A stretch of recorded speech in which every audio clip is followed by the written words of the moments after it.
अस्सलामुअलैकुम। मैं हूं अकील अहमद, आपका physics teacher the learning concept academy से। आज हम कुछ रूल्स जो हैं वो सीखने जा रहे हैं। The rules and the convention for writing SI units and their symbol. मतलब कि जब हम किसी फिजिकल क्वांटिटी को मेजर करने के बाद उसके यूनिट्स उसके साथ लिखते हैं, तो उन यूनिट्स को लिखते वक्त हम कुछ बातों का ख्याल रखते हैं और उन्हीं बातों को आज हम सीखने जा रहे हैं। First of all, the units named after scientists are not written with an initial capital letter. मतलब कि अगर किसी फिजिकल क्वांटिटी के साथ हम कोई यूनिट लिख रहे हैं और वो यूनिट किसी साइंटिस्ट के नाम पे है, और अगर हम उसकी फुल फॉर्म लिखने जा रहे हैं जैसा कि न्यूटन है। न्यूटन वैसे तो एक प्रॉपर नाउन है, तो आमतौर पर जब हम किसी प्रॉपर नाउन को लिखते हैं तो उसका इनिशियल कैपिटल लेटर लिखते हैं। लेकिन अगर हम किसी प्रॉपर नाउन को एज ए यूनिट के तौर पर जब लिखेंगे तो कैपिटल लेटर की बजाय हम उसका इनिशियल लेटर जो है वो स्मॉल लिखेंगे। जैसे कि यहाँ पे एग्जांपल्स आपके सामने हैं, Newton, Henry, amperes and watt. इन सब के इनिशियल लेटर जो है वो स्मॉल ही होंगे। The symbols of the units named after scientist should be written by the initial capital letter. अब अगर हम पूरा नाम लिखने की बजाय उसका इनिशियल कैपिटल लेटर या उसका इनिशियल लेटर जो है एज ए सिंबल के तौर पे इस्तेमाल कर रहे हैं, तो that should be a capital letter. जैसे कि न्यूटन के लिए हम कैपिटल एन, हेनरी के लिए कैपिटल एच, एम्पेयर के लिए कैपिटल ए और वॉट के लिए डब्ल्यू लिखेंगे कैपिटल। नेक्स्ट रूल है जी, small letters are used as a symbol for units not derived from a proper noun. मतलब कि अगर जो सिंबल हम यूनिट्स के लिख रहे हैं और वो प्रॉपर नाउन नहीं है, तो उनके लिए हम स्मॉल लेटर्स का इस्तेमाल करेंगे। जैसे कि मीटर के लिए स्मॉल एम, जबकि किलोग्राम के लिए kg. Next, no full stop और other punctuation mark should be used with in और at the end of the symbol. मतलब कि सिंबल्स को लिखते वक्त हम किसी किस्म का पंक्चुएशन मार्क या फुल स्टॉप वगैरह जो है वो यूज नहीं करेंगे। जैसे कि यहाँ पे एग्जांपल के तौर पे है, यहाँ पे 5 मीटर लिखा हुआ है और उसके बाद हमने अगर कोमा लिखा है तो ऐसा नहीं करना। और इसी तरह से अगर डॉट लिखा है तो वो भी नहीं। अगर नंबर और यूनिट के दरमियान भी किसी किस्म का सिंबल आप नहीं लिखेंगे। ठीक है, इस तरह से मजीद एग्जांपल है आपके पास। 100 किलोग्राम है तो यहाँ पे कोमा लगा हुआ है, तो दैट इज रॉन्ग। नेक्स्ट हमारे पास एग्जांपल है, the prefix should be written before the unit without any space. अगर हम किसी यूनिट के साथ प्रीफिक्स लिख रहे हैं या प्रीफिक्स का सिंबल लिख रहे हैं या प्रीफिक्स का सिंबल लिख रहे हैं, तो हम यूनिट और प्रीफिक्स के दरमियान किसी किस्म का कोई स्पेस नहीं देंगे। जैसे कि यहाँ पे 1 इंटू 10⁻³ है, तो इसको हम लिख सकते हैं 1 millimetre. Combination of base units is written each with 1 space apart. यानी कि जब हम कॉम्बिनेशन ऑफ बेस यूनिट लिखेंगे तो उनके दरमियान जो है वो एक स्पेस होनी चाहिए। जैसा कि न्यूटन मीटर को अगर हम लिखना चाहें तो हम लिखेंगे न्यूटन स्पेस मीटर। इस तरह से compound prefixes are not allowed. जैसा कि 1 माइक्रो फैरड लिखा हुआ है, तो that is the wrong way. इसको हम क्या करेंगे कि सिंप्लीफाई फॉर्म में लेकर आएंगे, यानी कि माइक्रो यानी माइक्रो जो होता है वो 10⁻⁶, 10⁻⁶, ये दोनों आपस में जब मल्टीप्लाई होंगे तो 10⁻12 आ जाएगा। तो इसकी जगह पे हम लिखेंगे 1 पिको फैरड।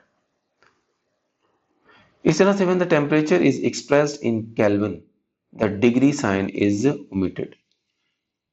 जैसे कि आमतौर पर हम डिग्री सेल्सियस में लिखें तो उसके ऊपर डिग्री का साइन लगाते हैं, जबकि फ़ारेनहाइट लिखें तो तब भी डिग्री का साइन लगाते हैं। लेकिन अगर हम केल्विन में टेम्परेचर मेजर कर रहे हैं तो उसमें डिग्री का साइन जो है वो नहीं आएगा। जैसे कि 383 kelvin note as 383 degree. The symbols of the units are not expressed in plural form. मतलब कि कभी भी हम सिंबल्स को प्लूरल फॉर्म में नहीं लिखेंगे। जैसा कि न्यूटन को आप न्यूटन्स नहीं कह सकते, किलोग्राम को आप किलोग्राम्स नहीं कह सकते। इस तरह से use of solidus is recommended for indicating a division of one unit symbol by another unit symbol। यानी कि अगर यूनिट आपस में डिवाइड हो रहे हैं तो उनको डिवीजन की फॉर्म में लिखने के लिए हम ये सिंबल जो सोलिडस का साइन है उसका इस्तेमाल करते हैं। Not more than one solidus is used, यानी कि एक से ज्यादा सोलिडस आप यूज नहीं कर सकते।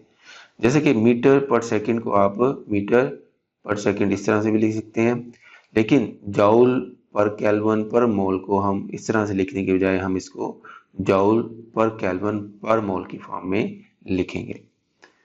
The number and units should be separated by a space, यानी किसी नंबर के साथ जब भी आप यूनिट लिखेंगे तो there must be a space between number and unit. जैसे कि यहाँ पे 15 किलोग्राम मीटर पर सेकंड है, that is not written as 15 without space kilogram meter per second.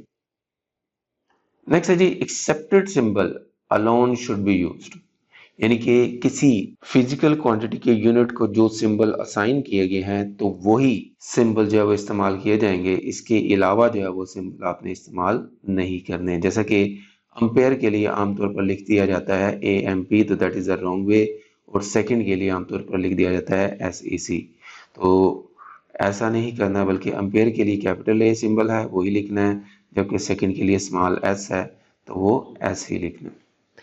Next is when multiple of a base unit is raised to a power, the power applies to the whole multiple and not the base unit alone। मतलब कि जैसा कि यहाँ पे area की unit है 1 kilometre square, तो ये जो स्क्वायर का साइन है या स्क्वायर जो है that is not only on the metre, that is also on the prefix kilo, यानी कि ये स्क्वायर किलो का भी है और मीटर का भी है, यानी कि आप इसको इस तरह से भी कह सकते हैं that is kilometre whole square.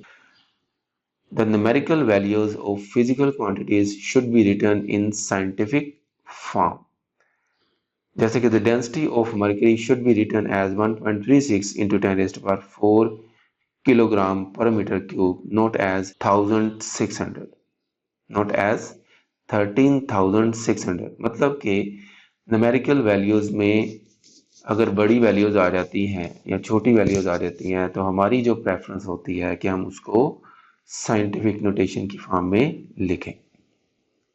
Last है जी measurement in practical work should be recorded immediately in the most convenient unit. For example, micrometer screw gauge measurement in millimeter and the mass of the calorimeter in gram। यानी कि जब हम कोई experiment perform कर रहे हैं तो उस परफॉर्मेंस के दौरान हम जिस यूनिट में रीडिंग मेजर कर रहे हैं तो उसको उसी यूनिट में नोट कर लें, और उसके बाद जब आप कैलकुलेशन करने लगें तो तब आप उन तमाम मेजरमेंट्स को SI सिस्टम में कन्वर्ट कर लें या एक ही सिस्टम में कन्वर्ट कर लें और उसके बाद अपनी कैलकुलेशन कर लें। ठीक है जी, तो ये थे जी rules and convention for writing SI units and their symbol. उम्मीद है आपको लेक्चर पसंद आया होगा। वीडियो को लाइक करें, चैनल को सब्सक्राइब करें और आइंदा आने वाले हर लेक्चर की वीडियो हासिल करने के लिए बेल आइकन को प्रेस कर दें। इजाज़त दें, अल्लाह हाफिज़।